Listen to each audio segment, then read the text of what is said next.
And welcome back to the channel, everyone. Today for this DIY cabinet transformation from dated to modern. Let's get right into the video.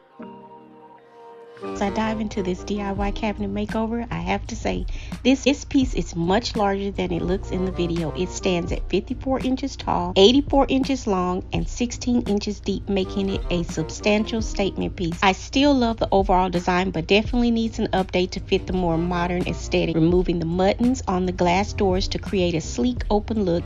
And once that's done, I'll style the inside to elevate the entire space. I want all of the panes gone. I just want a clean look for the entire cabinet. So I have to figure out how to get this off without breaking the glass. I think I can achieve it. So I'm going to work at it and see what happens. And it is the open area right on the other side is the dining area in front of it. Fluffy. You don't know that. Okay. Thank you, though. I do appreciate it. I have to say, if you're going to do this, be very, very careful, because I started this DIY cabinet makeover by using a flathead screwdriver to carefully get behind the mutton and loosen it just a bit. Once I had a little space, I gently pulled forward, making sure not to put too much pressure on the glass. To my surprise, the muttons popped right off with ease. I have been wanting to do this ever since I built this cabinet years ago, but I was always hesitant to try it. Today, finally, I decided enough was enough. The modern cabinet transformation is officially underway. It's going to happen. And yay, I'm so glad I did.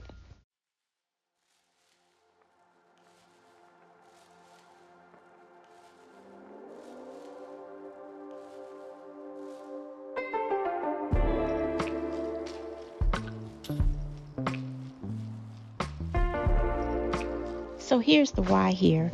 I wanted to film this process for anyone out there who has a cabinet, whether built-in or purchased, that has pane glass look, and you are considering a change without buying something new.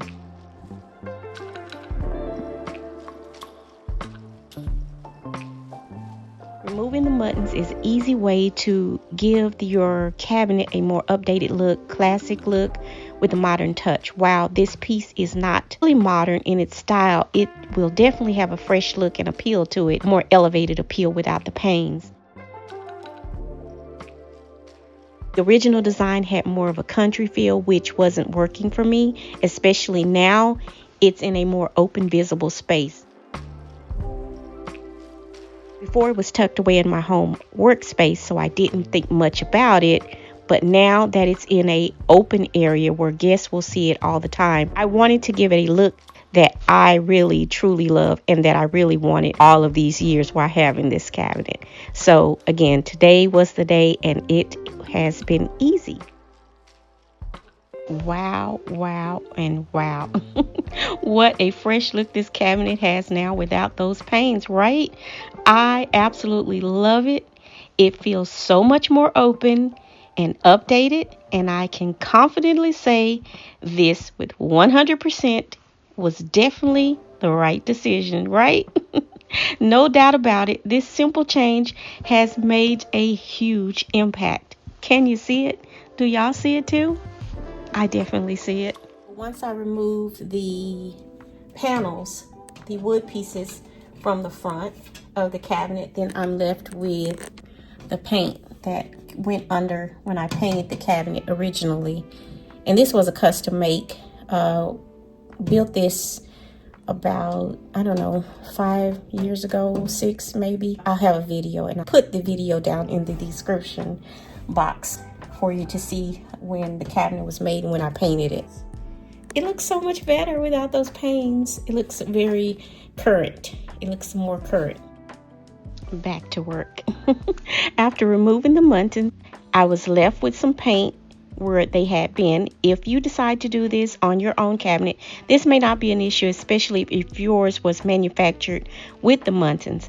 In my case, they were original to the doors, but I had painted over them after building the cabinet.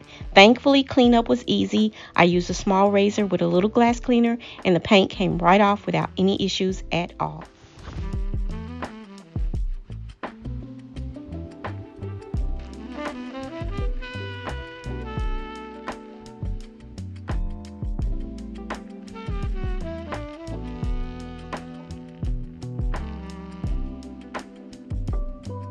As you can see, after removing the muntins, I left some raw wood exposed along with small nails still in place.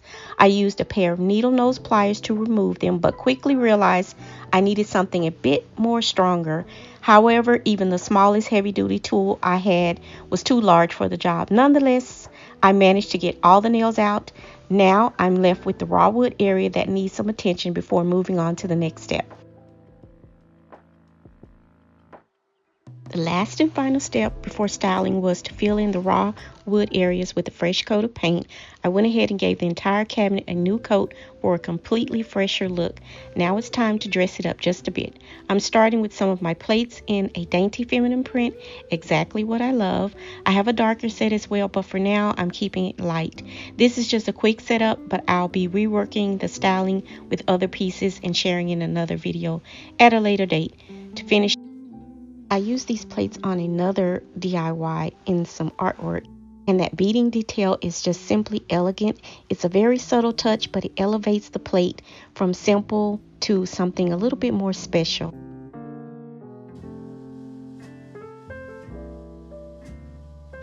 I'm adding gold plate holders along with a set of pictures I actually use, especially when hosting gatherings.